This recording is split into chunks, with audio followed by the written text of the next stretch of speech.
Oh, here's where the spacer on.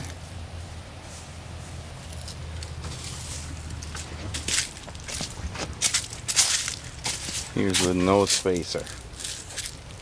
But the trouble is,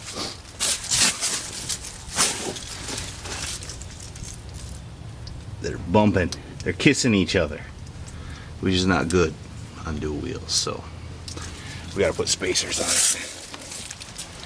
The stuff we gotta do to look cool, you know.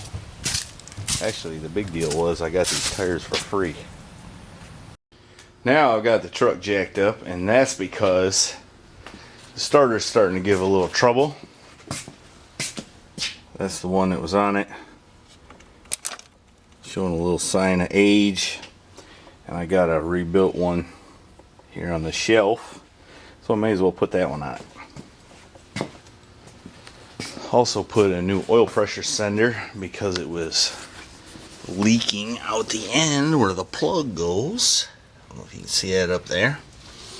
And then throughout the week I've worked and fiddled around with the thing. I got the right side tank working, which is nearly full of pretty bad gas. And it runs on it, but not too good. Probably need to drain that out. Trying to get the old girl ready for a little trip this weekend. Alright, new starter on. Let's see. Ooh, greasy fingerprints on the door.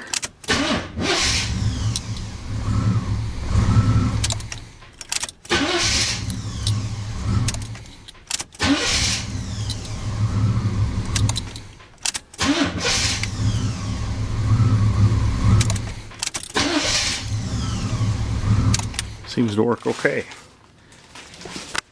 Alright, I probably should have made some video of this, but I was driving by myself and kind of had a sense of urgency. Here's the starter I just put on it. Take a look at that starter drive.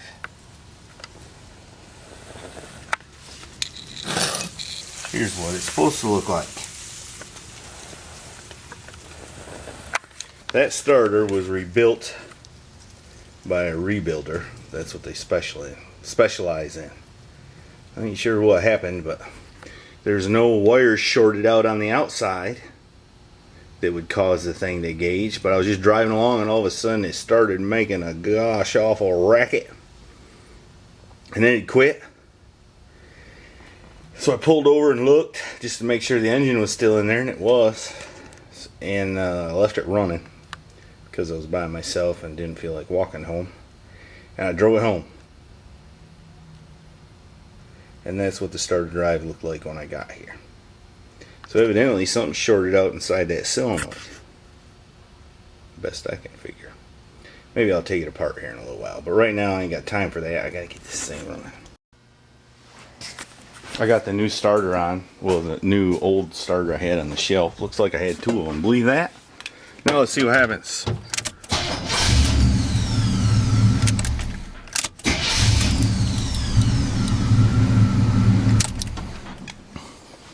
Wonderful. The other one seemed wonderful too until I went up the road a little ways. Well, you gonna take this one off the road? Yes, I think so. In fact, that's why I put the starter on, so I could take it up the road regularly and at my own free will. Great. Well, here we are at the workbench of the messiest guy in all of YouTube, and I'm changing the dual tank valve. The thing kind of works, but seems like it's intermittently. Anyway, I gotta make a trip and I don't got time to mess with it, so I'm gonna put a new one on. And that costs about 90 bucks. And it's a good time to put new hoses on. I haven't been doing much filming of what I'm doing to this old girl because I'm running out of time. I had to leave and go transport a truck, and well, that's just the way it is. Don't do that.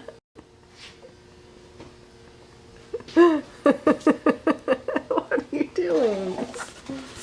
Alright, I looked on YouTube for a video of how to remove your fuel selector switch. Because if you don't know how to do it and you're kind of blind, you can break stuff if you ain't careful. So I'm going to show you how to do it since I figured it out. I guess this is how you do it. Alright, this is how you do it. Stand on your head, and there's a little metal clip that holds the switch in. You got to pull it down. At least that's how the factory does it. And then you can stick the switch out, through, and then that's what the clip looks like. And as soon as I get pried out of this position, I'll show you some more. This is how the clip from the factory works. You just push it in there like so. See, it's open on one end, it's got a little tab on the other. That's what holds it in on the factory one. The replacement one is different. It's got a little plastic clipper that'll probably break when I put it in there. I was going to say the old one is probably a much better one. But the old one, you gotta do like this and mess around, and that ain't cool when you just notice your engine ran out of fuel and you need to use the other tank. So that's how to remove the fuel tank selector switch. Alright, we're gonna have to use our ears now to see if the switch works. Listen. Listen.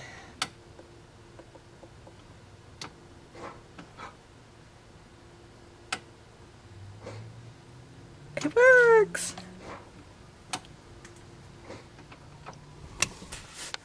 It works. Check it out. You can't miss this.